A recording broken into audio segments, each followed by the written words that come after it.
All right, welcome to the precalculus video for 9.3, which is going to cover the law of sines. So the goal for this video is to learn how to use the law of sines to find the missing sides and or angles of a given triangle. So last video we learned that we can find the area of any triangle by taking 1/2 the lengths of two sides of the triangle multiplied by the sine of the angle in between.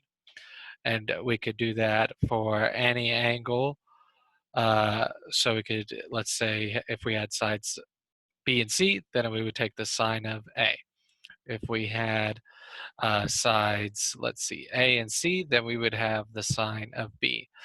So what the law of sines does is it uses this formula to come up with a direct relationship between each pair of each side and the sine of its angle, or the sine of the angle opposite it. Um, for any right triangle with side length angles A, B, and C, and side lengths A, B, and C. So here this how that works. Let's look at just one part of this. If we know 1/2 of AB times the sine of C is equal to 1/2 of BC times the sine of A, well, since each side of this equation has a B and a 1/2 in it, if I divide both sides by 1/2 B, then what would happen is on the left side it cancel like that, and we'd be left with A sine of C is equal to C sine of A. And then what we could do is, to make this look a little nicer, is I'm going to divide both sides by AC. On the left side, the A's would cancel. On the right side, the C's would cancel. And I get that the sine of C over C is equal to the sine of A over A. And we could do that exact same trick with the second set of equations here to get that equal to the sine of B over B. And this equation here that relates the sine of an angle to its opposite side for each pairs in our triangle here is called the law of sines. And then we can use that to solve problems. When we're given 3 parts of this, we can find the other 3. So let me show you what that would look like. Let's say, for example, that you are, during this quarantine, walking around, you see a river, okay? And you go, wow, that's a good looking river. And then this is you. This is you. Okay. And then on the other side of this river, you see a candy bar, okay? And you go, oh my gosh, free candy bar found on the floor by a river. I need to get that. But I also don't want to swim very far, so I would like to know how far it is from me to the candy bar. So you do what any normal person would do. You pick a point on the side of the bank and you measure the angle to another point on the side of the bank, and you measure the distance between those 2 points. So we measure that this angle is 110 degrees and this angle is 20 degrees. Okay, why are you freaking out? What? Look, my pen is like, no, I don't want to go up there. Okay, and the distance between those is 25 meters. All right, and then we can use that to find, like, let's say this is, let's pick a different color for this. Let's say this is A, B, B, and C. Then we can use those 3 measurements that we got from this side of the bank to figure out how long side B is and how long side A is, so that we could see whether or not it's worth it to swim across the river to pick up that candy bar that we found on the ground.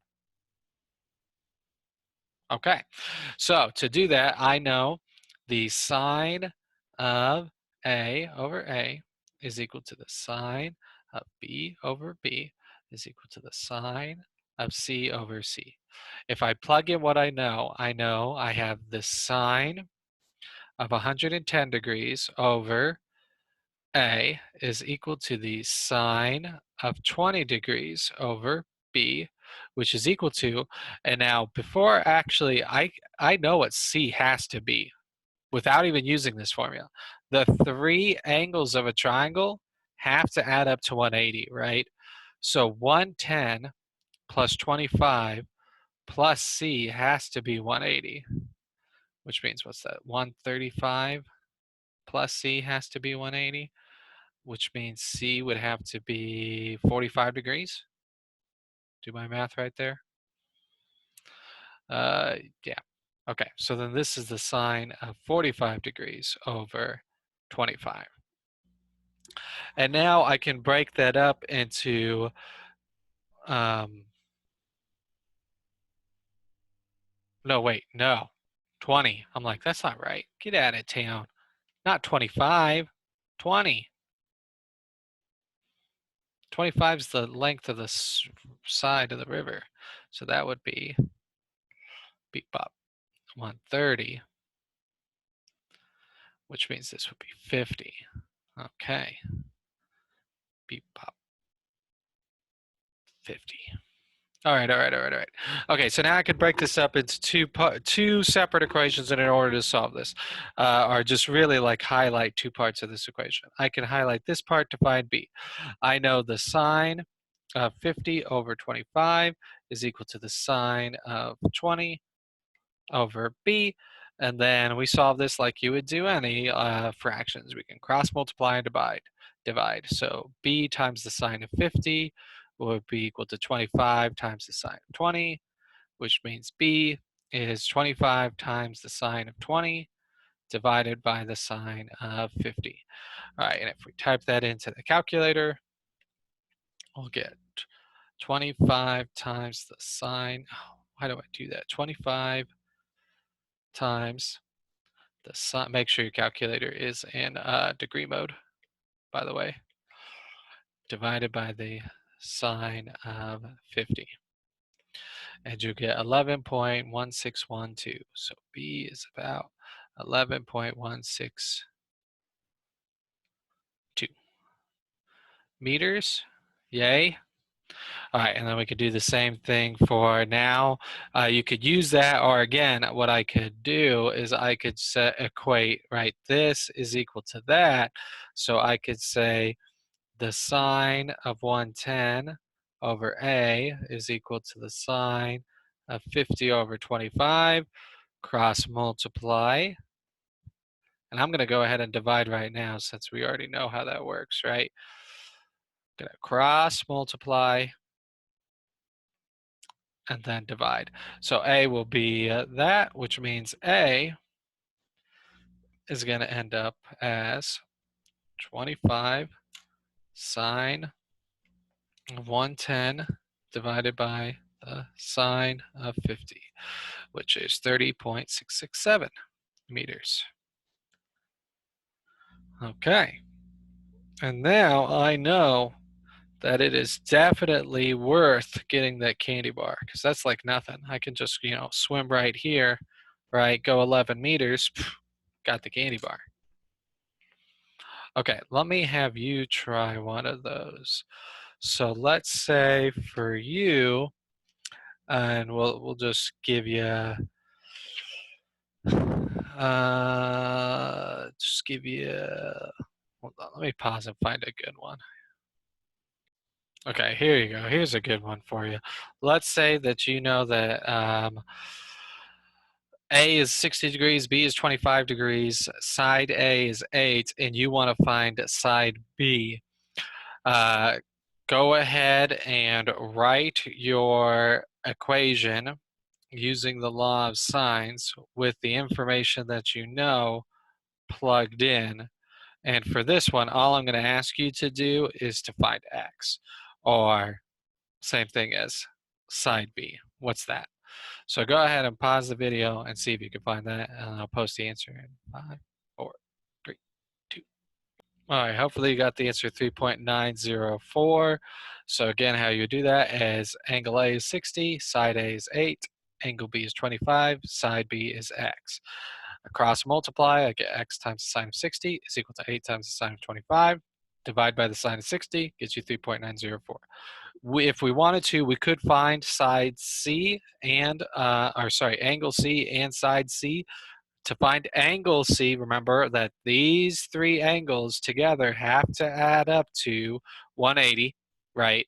And then you could use the law of sines with like those two to find side C.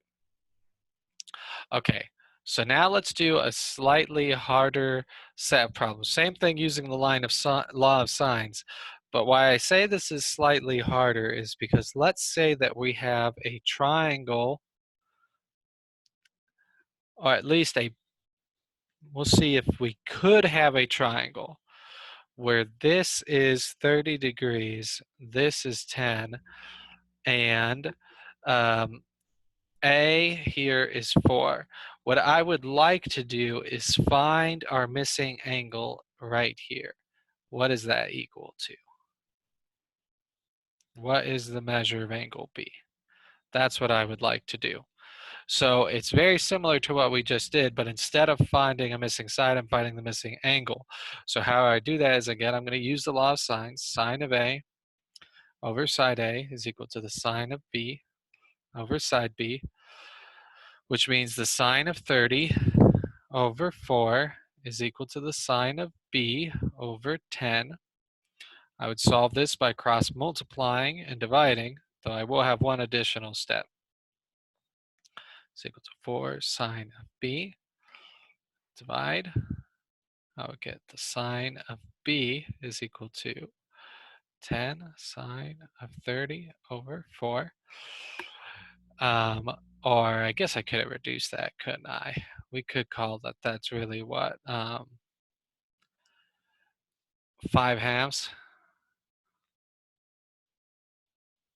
All right, and then what I'm going to do is take the sine inverse. So to get B by itself here, I'm going to do the sine inverse of 5/2 sine of 30, and then see what that is. So if we grab our calculator and type that in, the sine inverse of 5 over 2 times the sine of 30, and what you get is error.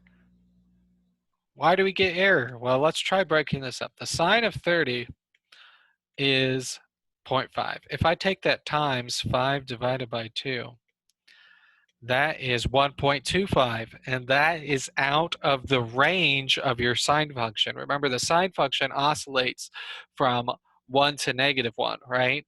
So you can't have an output of 1.25, which means I can't take the inverse of that output to find the input that it gives me, because that is out of the domain. So B uh, so this problem here has no solution. It is impossible to make a triangle that has that measurements.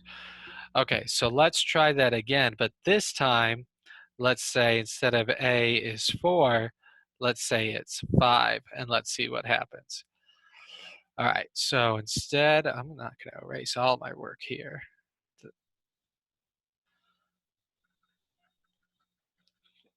Boom, boom, boom, boom, boom. Okay, so instead of 4, let's say this is 5. All right, so if I solve this one and I cross multiply, I'll get 10 times the sine of 30 equals 5 sine of B divided by 5. And I get 5 divided by 10 divided by 5 is 2. How about that? So this is what I get this time. All right, and again, I'll go ahead and write it over this way. This time gives me a little bit more room. Is the sine inverse of 2 sine of 30. All right, and if we type that into the calculator, what we'll get is sine inverse of 2 sine of 30. That is 90 degrees. And for that, we're not going to have to, that's the only possible answer then, right? We won't have to worry about it in any other angles. Well, I guess I could say because it's a quadrantal angle, right? 90 degrees isn't in quadrant 1 or 2, so you don't have to worry about where else um, is this going to be positive or negative, right? If you did it in the second quadrant, uh, it would and plug it back in, it's not going to work for you. So here B is 90 degrees. Okay, so um, let's do one more. One more of these, and then I'll have you do one more, and then we'll call it good. Okay, but this time, let's say this is 6 instead of 5. And this is going to give you the third case that you could possibly have. So if A is now 6, and I divide both sides by 6, I will get what? 10 divided by 6 is the same thing as 5 over 3. Okay, and if I do that, let me break this up into 2 steps. What is 5/3 sine of 30? 5 over 3 times sine of 30 is 0.833. Okay, if I take my inverse of that, right, what you would get is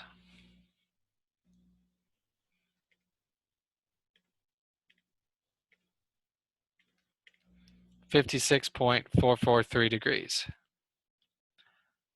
But this is not going to be the only answer, because I can ask, this is an angle in the first quadrant, right? And I can say, in what other quadrant is sine positive? And it is also positive in the second quadrant. So I could also find another answer by taking 180 minus 56.443 degrees, which would be about, oh, what am I, second answer is 123.557 degrees.